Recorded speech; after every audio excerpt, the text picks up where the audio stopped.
Bismillahirrahmanirrahim. Assalamu alaikum. My name is Mrs. Sufia Jahangir and I am from Army Public School and College, Ordnance Road, Rawalpindi. Students, today we will discuss about the defects of Bohr's atomic model. The first defect of Bohr's atomic model is it is not applicable to multi-electron or poly-electron system. Multi-electron और poly-electron का meaning है अगर किसी atom के अंदर एक से ज़्यादा इलेक्ट्रॉन्स हैं, अब जैसे हीलियम के अंदर टोटल 2 इलेक्ट्रॉन्स हैं, लिथियम के अंदर टोटल 3 इलेक्ट्रॉन्स हैं और बेरिलियम जिसका एटॉमिक नंबर 4 है इसमें टोटल 4 इलेक्ट्रॉन्स हैं। इसका मीनिंग है कि बोहर्स एटॉमिक मॉडल इन एटम्स के ऊपर एप्लीकेबल नहीं है। बोहर एटॉमिक मॉडल सिर्फ ऐसे पार्टिकल्स पर एप्लीकेबल होगा जिनके पास टोटल सिर्फ और सिर्फ 1 इलेक्ट्रॉन प्रेजेंट है। अब जो सेकेंड डिफेक्ट है बोहर्स एटॉमिक मॉडल का, the hydrogen spectrum which is given by Bohr's atomic model is just like this.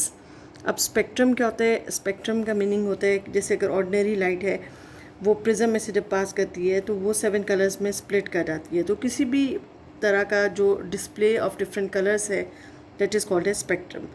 तो हाइड्रोजन स्पेक्ट्रम का मीनिंग है कि अगर हाइड्रोजन एटम का जो एक इलेक्ट्रॉन है वो कई शेल के बजाय किसी हायर शेल में अगर चला जाता है और हायर शेल से वो इलेक्ट्रॉन जब ग्राउंड स्टेट में एंटर होता है तो वो डिफरेंट रेडिएशंस को इमिट आउट करता है। जब वो डिफरेंट रेडिएशंस को इमिट आउट करता है तो उन रेडिएशंस को जब हम किसी फोटोग्राफिक फिल्म पे प्लेस करते हैं तो हमारे पास इस तरह की कुछ लाइंस आ जाती हैं। ये जो लाइंस हैं ये फ्रीक्वेंसी को, वेव नंबर को या वेव लेंथ को रिप्रेजेंट करती हैं।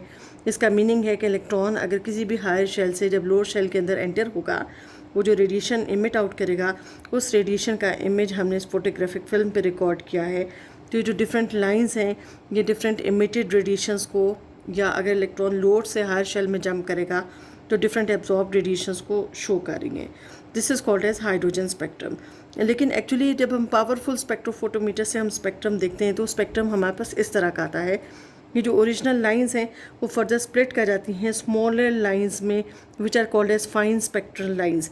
ये इस स्पेक्ट्रम के अंदर, ये जो फोटोग्राफिक फिल्म है इसके अंदर ये जो पूरा स्पेक्ट्रम बन जाता है इसके अंदर जो लाइंस हमें नज़र आ रही हैं these lines are called as original lines और these are called as spectral lines. लेकिन जब हम किसी पावरफुल स्पेक्ट्रोफोटोमीटर में अपने उसे स्पेक्ट्रम को प्लेस करते हैं, उसे ऑब्जर्व करते हैं तो हम देखते हैं कि ये असल में ये एक लाइन नहीं होती है, एक डार्क लाइन नहीं होती, बल्कि वो फर्दर स्प्लिट कर जाती है स्मॉलर लाइंस में, बहुत ही जो कि क्लोजली स्पेस्ड लाइंस होती हैं। These are called as fine spectral lines. ये जो इस तरह की हमारे पास हमें मेन लाइन नज़र आ रही होती हैं ये इस वजह से ओरिजिनेट करती हैं जब इलेक्ट्रॉन किसी भी हायर शेल से के में, एल में, एम में एंटर होगा या इलेक्ट्रॉन के, एल और एम से किसी हायर शेल के अंदर जंप करेगा तो इस तरह की लाइंस हमें नज़र आती हैं। लेकिन अगर इलेक्ट्रॉन्स ऑर्बिटल्स या सब shells S, P, D, F के दरमियान इलेक्ट्रॉनिक ट्रांजिशंस शो करेंगे, यानी कि एस ऑर्बिटल से वो पी में जंप कर जाएगा या एस ऑर्बिटल से डी में या किसी भी एफ ऑर्बिटल में या इन्हीं ऑर्बिटल से एस और पी में जंप करेगा तो हमारे पास जो fine lines, closely spaced lines आएंगी, these are called as fine spectral lines.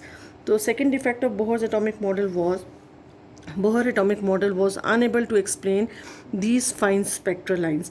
It only explains these original these original spectral lines. Now the next defect is, according to Bohr's atomic model, electrons revolve around the nucleus in circular orbits, but actually the movement of electrons is 3-dimensional. This is another defect of Bohr's atomic model. Next defect of Bohr's atomic model is Bohr's atomic model does not explain Zeeman effect and Stark effect. Zeeman effect is related to the magnetic field and Stark effect is related to electric field. अब Zeeman effect का meaning ये है कि अगर हम excited hydrogen atom को magnetic field में place करें, एक्साइटेड हाइड्रोजन एटम का मीनिंग है अगर आप हाइड्रोजन एटम को हीट करते हैं या आप हाइड्रोजन एटम को इलेक्ट्रिक स्पार्क प्रोवाइड करते हैं तो हाइड्रोजन एटम एनर्जी गेन कर लेता है, एनर्जी एब्जॉर्ब कर लेता है, फिर उसका के शेल का जो इलेक्ट्रॉन है वो किसी भी हायर लेवल में, हायर शेल में जंप कर जाता है। तो उस कंडीशन में जो हाइड्रोजन एटम है that is called as excited hydrogen atom.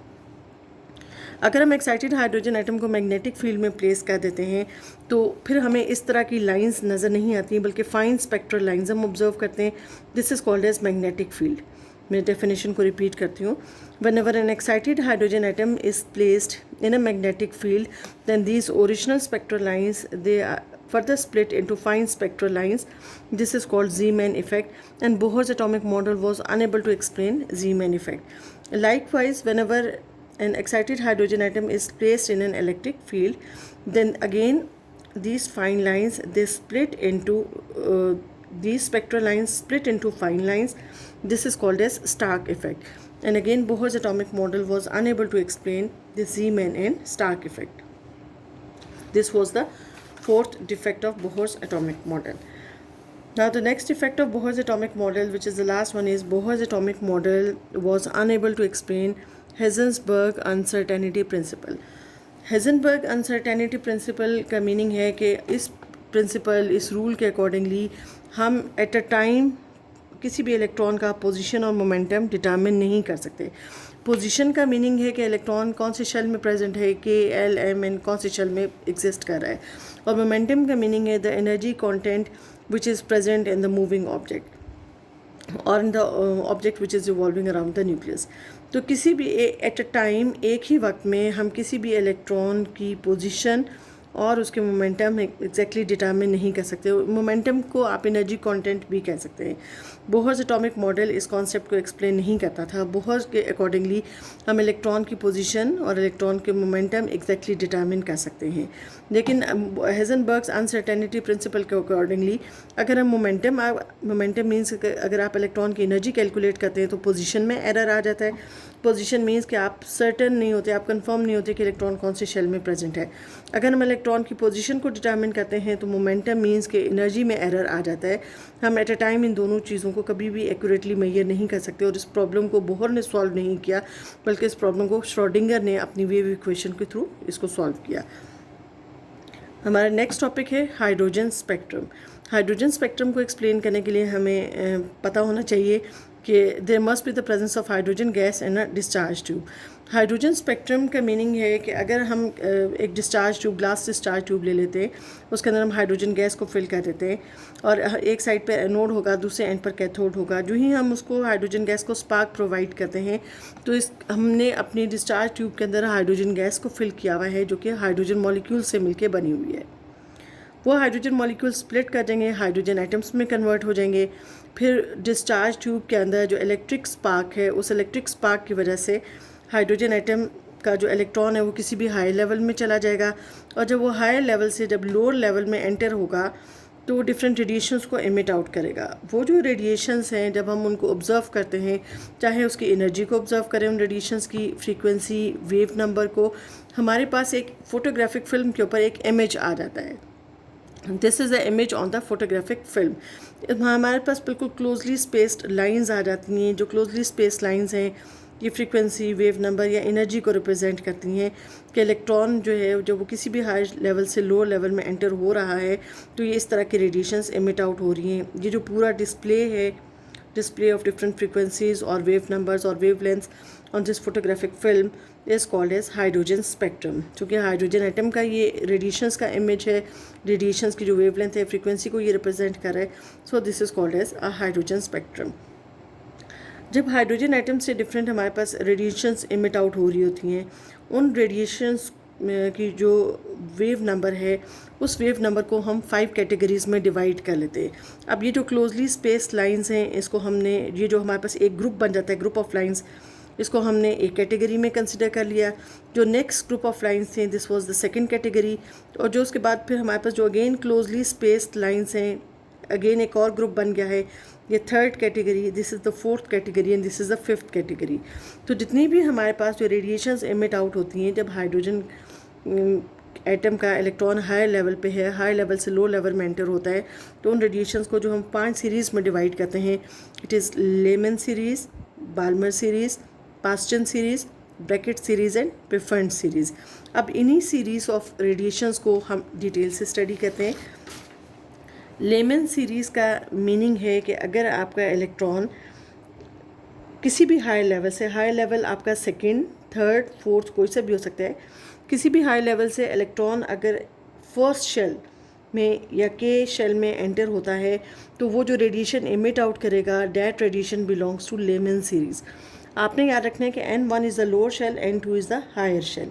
अगर इसी तरह से इलेक्ट्रॉन किसी भी हायर लेवल से, जैसे अगर हायर लेवल थर्ड, फोर्थ या फिफ्थ है, third, fourth and so on, किसी भी हाई लेवल से अगर इलेक्ट्रॉन सेकंड लेवल के अंदर जंप करता है या एल शेल के अंदर जंप करता है, तो जो रेडिएशंस एमिट आउट होंगी उनका जो वेव नंबर है वो जिस सीरीज़ से बिलोंग करेगा, that is called Balmer series. अगर इलेक्ट्रॉन किसी भी हाई, फोर्थ, फिफ्थ या सिक्स किसी भी हाई लेवल में है और किसी भी हाई लेवल से वो थर्ड शेल के अंदर एंटर होता है, आपने याद रखना है कि यहाँ पे हम किस चीज़ पे एम्फोसाइज करें, the emphasis is on the lower level. यहाँ पे जो लोअर लेवल होगा, लोएस्ट लेवल है, it is the first shell, K shell. यहाँ पे किसी भी हाई लेवल से लोअर लेवल जो कि एल शेल है उसमें एंटर होगा तो बाल्मर सीरीज़। किसी भी हायर लेवल से जो लोएस्ट लेवल है, थर्ड शेल है, एम शेल, उसमें एंटर होगा तो रेडिएशंस का जो वेव नंबर है it would belong to Paschen series. और उसी तरह से अगर कोई भी हायर लेवल आपके पास fifth, six, seventh and so on, कोई भी हायर लेवल है, अगर इलेक्ट्रॉन वहाँ से फोर्थ शेल के अंदर जंप करेगा तो फिर जो रेडिएशंस का वेव नंबर है वो ब्रैकेट सीरीज़ से बिलोंग करेगा। और अगर किसी भी हायर लेवल से अगर वो फिफ्थ शेल के अंदर, ओ शेल के अंदर जंप करेगा तो फिर जो रेडिएशंस का वेव नंबर है वो परफेंट सीरीज़ से बिलोंग करेगा। अब ये Lyman, Balmer, Paschen, Brackett, Pfund, these are the names of the scientist. ये इन साइंटिस्ट ने डिटरमिन किया था कि इलेक्ट्रॉन अगर किसी भी हाई लेवल से इन लेवल्स के अंदर एंटर होता है तो उन रेडिएशंस का जो वेव नंबर है वो इन्हीं सीरीज़ से बिलोंग करेगा। अब हम डिटेल से देखते हैं, इन सारी सीरीज़ को वन बाय वन हम स्टडी करेंगे। अब फर्स्ट है हमारे पास लेमन सीरीज़। अब लेमन सीरीज़ में आपने इस बात का ध्यान रखना है कि हमारा जो मेन एम्फेसिस है, जो लोएस्ट शेल है हमारा वो है N1 इक्वल टू 1। ठीक है, N1 हमारा लोअर शेल है, इलेक्ट्रॉन किसी भी हायर लेवल से फर्स्ट शेल के अंदर एंटर होगा। अब इसमें हम देखते हैं फर्स्ट लाइन। फर्स्ट लाइन का क्या मीनिंग है कि हायर लेवल हमारे पास अगर सेकंड शेल है, अगर इलेक्ट्रॉन सेकंड शेल से फर्स्ट शेल के अंदर जंप करता है, वो जो रेडिएशन एमिट आउट करेगा, उस रेडिएशन का इमेज जब हम स्पेक्ट्रम पे देखेंगे तो जो हमें एक वर्टिकल लाइन नज़र आती है, that vertical line is called as first line. So in the first line of the Lyman series electron jumps from the second shell to the first shell. याद रखना है आपने, N1 is the lower shell and N2 is the higher shell. हम इन radiations का wave number calculate करेंगे। आप इस वेव नंबर को बाद में एनर्जी में भी कन्वर्ट कर सकते हैं, क्योंकि पिछले टॉपिक में जो डेरिवेशन ऑफ एनर्जी था उसमें आपने पढ़ा था कि आप एनर्जी को फ्रीक्वेंसी, वेवलेंथ, वेव नंबर में कन्वर्ट कर सकते हैं। यहाँ पे हमने वेव नंबर, जो इमिटेड रेडिएशंस हैं, हमने उसका वेव नंबर कैलकुलेट करना है। फॉर्मूला आपने पहले पढ़ा हुआ भी था, it is equal to R is the Rydberg constant into 1/N1 square minus 1/N2 square. This is the lower shell and this is the higher shell. अब यहाँ पे R की वैल्यू हम पुट करेंगे, इट इज़ 1.096 इंटू 10⁻⁷। अब यहाँ पे हमारे पास जो N1 की वैल्यू है वो 1 है और जो N2 की वैल्यू है it is 2, square of 1 and square of 2। जब हम इसको सिंप्लीफाई कर देंगे, इसका LCM लेंगे तो हमारे पास आंसर आ जाएगा 82.26 इंटू 10⁵ पर मीटर। जो वेव नंबर है उसके लिए यूनिट्स हम यूज़ करते हैं, इट इज़ पर मीटर, और उस वेव नंबर को हम डिफाइन करते हैं, number of waves passing through a unit length is called as wave number. अब हम कैलकुलेट करेंगे the second line in the Lyman series. Second line में अब हम जो चेंज इसमें करते जाएंगे, N1 हमारे पास वही रहेगा which is the K shell और द फर्स्ट शेल। N2 को आप चेंज करते जाएंगे। अगर N2 आपके पास 3 होगा तो वो सेकेंड लाइन आ जाएगा, N2 की वैल्यू 4 हो जाएगी तो हमारे पास थर्ड लाइन आ जाएगी, N2 की वैल्यू अगर 5 हो जाएगी तो हमारे पास फोर्थ लाइन हो जाएगी। तो इसी तरह से हमने N1 को उसी तरह से कांस्टेंट रखना है, N2 की वैल्यूज़ को चेंज करते जाएंगे, हायर शेल को चेंज करते जाएंगे तो हमारे पास डिफरेंट लाइंस आ जाएंगी, Lyman series, Balmer series and so on. अब यहाँ पर हमने, अगर आपने N1 की वैल्यू 1 और N2 की वैल्यू 3 थी, वही फॉर्मूला अप्लाई होगा और हम वेव नंबर कैलकुलेट कर लेंगे। In this case it would B 97.60 into 10⁵ पर मीटर। लाइकवाइज अगर आप N2 को चेंज कर देंगे, N2 की वैल्यू 4 हो जाएगी तो हमारे पास थर्ड लाइन आ जाएगी। उसी तरह से वही फॉर्मूला हम अप्लाई करेंगे, न्यू वेव नंबर जो हमारे पास आ जाएगा इट इज़ 102.70 इंटू 10⁵ पर मीटर। अब नेक्स्ट हम कैलकुलेट करेंगे लिमिटिंग लाइन। आप किसी भी सीरीज़ में, जैसे लेमन सीरीज़ है या नेक्स्ट भी आप पढ़ेंगे बाल्मर सीरीज़, पास्टन सीरीज़, हर एक सीरीज़ में आप लिमिटिंग लाइन कैलकुलेट कर सकते हैं। लिमिटिंग लाइन के लिए हमारा जो क्राइटेरिया है उसमें आपके पास N1 तो 1 ही रहेगा, लेकिन जो N2 है जो कि आपके पास हायर शेल है वो इन्फिनिट हो जाएगा, infinite level. Infinite level is that level where there is no hold of nucleus. अब इस केस में अगर इलेक्ट्रॉन हमारा इन्फिनिट लेवल पे है, इन्फिनिट लेवल से वो फर्स्ट लेवल पर जंप करता है, तो हम वही फार्मूला उसी तरह से लगाएंगे। मैंने यहाँ पे आर की वैल्यू लिख दी 1.096 इंटू 10⁻⁷ और 1 बाय जो n1 है आपके पास 1/1² माइनस 1/∞²।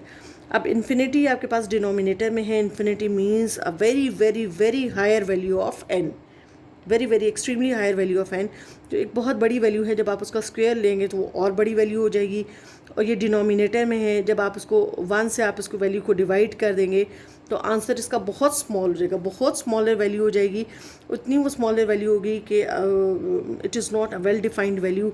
तो फिर हम उसको, अगर आपके पास इन्फिनिटी स्क्वायर है, डिनोमिनेटर में है 1 डिवाइडेड बाय इन्फिनिटी स्क्वायर, तो उसको जब आप सॉल्व करते हैं मैथमेटिकली तो आंसर आपके पास 0 आ जाता है। तो 1 माइनस 0, तो आंसर आपके पास वही आएगा, इट इज़ 1.096 इंटू 10⁻⁷ पर मीटर। लेकिन अब चूँकि सारी वैल्यूज़ हमारे पास जो हैं वो सेम एक्सपोनेंट में आ रही है 10⁻⁵, तो इस वैल्यू को हम थोड़ा सा मॉडिफाई कर लेते हैं। अपने सिर्फ डेसिमल को हम शिफ्ट करेंगे तो हमारे पास आ जाएगा 109.67 इंटू 10⁻⁵ पर मीटर। तो इस तरह से अगर इलेक्ट्रॉन किसी भी हायर शेल से इन्फिनिट लेवल पे है, वहाँ से फर्स्ट शेल के अंदर जंप करेगा, तो हम जो एनर्जी कैलकुलेट करेंगे वो वही होगी जो कि रेडबर्ग कांस्टेंट के इक्वल है। इट इज़ 109.678 इंटू 10⁵ पर मीटर। ये जो वैल्यूज़ जितनी भी हम कैलकुलेट कर रहे हैं, इसमें मैंने आपको ये बताया कि इलेक्ट्रॉन अगर किसी भी हायर लेवल से, जैसे सेकंड से फर्स्ट में जंप कर रहे हैं, थर्ड से फर्स्ट में, फोर्थ से फर्स्ट में जंप कर रहे हैं, इसके अपोजिट वे में ये भी हो सकता है कि इलेक्ट्रॉन किसी लोअर शेल से हायर में भी जंप कर सकता है। फर्स्ट से सेकंड में भी जंप कर सकता है, फर्स्ट से थर्ड में, फर्स्ट से फोर्थ में भी जंप कर सकता है। लेकिन यही वैल्यूज़ आएंगी वेव नंबर की। दोनों में डिफरेंस क्या होगा? अगर इलेक्ट्रॉन हायर से लोअर लेवल में जंप करेगा तो इन्हीं एनर्जी वैल्यूज़ के साथ नेगेटिव साइन होगा, बिकॉज एनर्जी इज़ इमिटेड। अगर इलेक्ट्रॉन लोअर से हाई लेवल में जंप करेगा तो यही एनर्जी वैल्यूज़ होंगी, लेकिन उनके साथ पॉजिटिव साइन होगा क्योंकि एनर्जी एब्जॉर्ब होगी। ये जो लिमिटिंग लाइन है, अगर इलेक्ट्रॉन हमारा फर्स्ट शेल से किसी इन्फिनिट लेवल पे जंप कर देते हैं, infinite level is that level where there is no hold of nucleus. तो अगर आप किसी भी, या आपने आयनाइजेशन एनर्जी भी हम इसको कह सकते हैं, आपने आयनाइजेशन एनर्जी के केस में पढ़ा भी था, अगर आप किसी भी एलिमेंट के जो वैलेंस शेल है, हाइड्रोजन एटम है ये, उसके वैलेंस शेल के है और उसमें एक इलेक्ट्रॉन है, अगर वैलेंस शेल से इलेक्ट्रॉन को आप रिमूव कर देते हैं, न्यूक्लियस के होल्ड से रिमूव कर देते हैं, किसी इन्फिनिट लेवल पे ले जाते हैं, then the amount of energy which is required to bring an electron from the first shell to an infinite level, this is called as ionization energy. तो अगर आपको एग्जाम में कहीं आ जाता है कि you have to calculate the ionization energy for hydrogen atom, तो वो फिर आप लेमन सीरीज से कैलकुलेट करेंगे। अगर इलेक्ट्रॉन के शेल में है, के शेल से हम उसको इन्फिनिट लेवल पे या न्यूक्लियस के होल्ड से बाहर निकाल देते हैं, तो उस केस में आपके पास जो n1 1 होगा, n2 इन्फिनिटी होगा, और जो आपकी सारी कैलकुलेशन करेंगे, this wave number is for the ionization energy. इसी वेव नंबर को फिर आप एनर्जी में कन्वर्ट कर देंगे तो आपके पास ionization energy of hydrogen atom आ जाएगा। उसके बाद नेक्स्ट है हमारे पास थर्ड है, it is the Balmer series. अब बाल्मर सीरीज़ में भी जो हमारा एम्फेसिस है, जो लोएस्ट शेल होगा, it is 2, n1 will be equal to 2। It means कि इलेक्ट्रॉन किसी भी हायर शेल से जब सेकेंड शेल में जंप करेगा, जो रेडिएशंस वो एमिट आउट करेगा, they belong to Balmer series. अब इसमें भी इसी तरह से फर्स्ट लाइन, सेकंड लाइन और थर्ड लाइन होगा। हर एक केस में जो फर्स्ट लाइन है आप उसको H अल्फ़ा से रिप्रेजेंट कर सकते हैं, जो सेकंड लाइन है H बीटा, जो थर्ड लाइन है उसको आप H गैमा से रिप्रेजेंट कर सकते हैं। अब उसकी रीज़न के H stands for hydrogen atom, और अल्फ़ा का मीनिंग है first line, beta means second और गैमा मीन्स थर्ड लाइन। अब इस केस में भी उसी तरह से होगा, n1 जो हमारे पास लोअर शेल है वो सेकेंड है, n2 थर्ड शेल होगा। इलेक्ट्रॉन थर्ड से सेकेंड शेल के अंदर एंटर हो रहा है, वही फॉर्मूला हमने यूज़ किया है यहाँ पे, this is n1, this is n2, आपके पास वेव नंबर आ जाएगा। जब आपने सेकेंड लाइन कैलकुलेट करनी होगी, यहाँ पे मैंने अब कैलकुलेट नहीं की है, वो आप खुद भी कर सकते हैं। सेकेंड लाइन के लिए n1 वही रहेगा, n2 की वैल्यूज़ आप चेंज करते जाएंगे। n2 की वैल्यू अगर 4 होगी तो आपके पास सेकेंड लाइन आ जाएगी, n2 की वैल्यू अगर 5 होगी तो आपके पास थर्ड लाइन आ जाएगी। तो वैल्यूज़ चेंज करके डिफरेंट कैलकुलेशंस आप अपनी प्रैक्टिस के लिए कर सकते हैं। अब इस केस में भी हम लिमिटिंग लाइन कैलकुलेट करेंगे। लिमिटिंग लाइन के लिए क्राइटेरिया वही है, n1 आपके पास लोएस्ट शेल होगा और n2 आपके पास इन्फिनिटी होगा। और जब आप इन्फिनिटी का स्क्वायर लेंगे और whenever again it is divided by 1 it is equal to 0, तो आपके पास यहाँ पे 1/4 आ जाएगा। जब आप उसको फर्दर सिंप्लीफाई करते हैं तो न्यू बार आपके पास आ जाएगा 27.421 × 10⁵ पर मीटर। अब इस केस में जो लिमिटिंग लाइन है, this is not called an ionization energy, क्योंकि यहाँ पे हमारा जो लोएस्ट शेल है, जो इलेक्ट्रॉन है हमारा इस वक्त वो सेकंड शेल में है। इलेक्ट्रॉन हमारा इस वक्त सेकंड शेल में है, और सेकंड शेल में अगर इलेक्ट्रॉन है it means it is in excited state. जब भी हमने किसी भी एलिमेंट के वैलेंस शेल में से इलेक्ट्रॉन को रिमूव करना है, इन्फिनिट लेवल पे लेके जाना है, only in that case it would be an ionization energy. और चूँकि हम सारा हाइड्रोजन के लिए कैलकुलेट कर रहे हैं, तो हाइड्रोजन के लिए जो वैलेंस शेल है वो n=1 है, and it is the K shell, it is not the second shell और एल शेल। उसके बाद नेक्स्ट है हमारे पास थर्ड है पास्टन सीरीज़। पास्टन सीरीज़ में भी जो हमारा एम्फेसिस है, it is n1=3, the lowest shell is the third shell. अब इसमें भी जब हम फर्स्ट लाइन कैलकुलेट करेंगे तो आपके पास जो n1 की वैल्यू है वो 3 हो जाएगी, और जो हायर शेल है n2 इट वुड बी 4। तो उसी तरह से वही फॉर्मूला आप अप्लाई करेंगे और आप इसमें फ़र्स्ट लाइन कैलकुलेट कर लेंगे। फर्स्ट लाइन को आप H अल्फ़ा कह सकते हैं। H अल्फ़ा के मीनिंग है कि again it is the first line, H beta means it is the second line. Third line भी आप कैलकुलेट कर सकते हैं। आपने n2 की वैल्यूज़ को चेंज करते जाना है, n2 की वैल्यू 5, 6, 7 सो ऑन हो जाएगी। n1 उसी तरह से n1=3 रहेगा। जब आपने इसके लिए भी लिमिटिंग लाइन कैलकुलेट करनी है तो n1 की वैल्यू 3 रहेगी, और n2 की जो वैल्यू है वो आपके पास इन्फिनिटी आ जाएगा। तो उसी तरह से आप कैलकुलेट करेंगे, 1/∞² 0 के इक्वल आ जाएगा। बाकी वैल्यूज़ को आप अपने फार्मूला में सिंप्लीफाई कर लेंगे। नेक्स्ट है हमारे पास Brackett series number 4। Brackett series में हमारे पास जो लोएस्ट शेल है n1 उसकी वैल्यू 4 हो जाएगी, और इलेक्ट्रॉन जो हायर शेल हैं जहाँ से इलेक्ट्रॉन लोअर शेल के अंदर एंटर होगा, the higher shell is fifth भी हो सकता है। अगर फिफ्थ से फोर्थ में एंटर होगा तो first line of Brackett series होगा। अगर आप n2 की वैल्यू को चेंज कर देंगे, n2 की वैल्यू अगर 6 है, अगर वो 6 से फोर्थ में जाएगा तो वो हमारे पास second line of Brackett series आ जाएगा। n2 की वैल्यू 7 होगी अगर, तो हमारे पास third line of Brackett series आ जाएगा। और अगर इसी तरह से n2 की वैल्यू हमारे पास इन्फिनिटी होगी तो it is the limiting line in bracket series. बाकी सारी कैलकुलेशंस उसी तरह से हैं जैसे मैंने आपको लेमन सीरीज़ में एक्सप्लेन की हैं।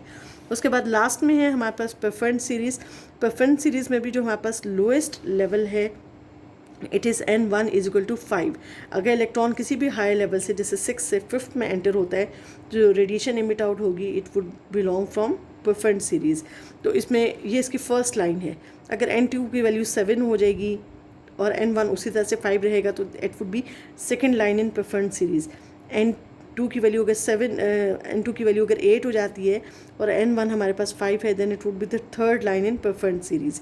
इसी तरह से इस केस में जो लिमिटिंग लाइन है, अगर n2 हमारे पास इन्फिनिटी हो जाता है और n1 हमारे पास 5 है, it means it is the limiting line in Pfund series.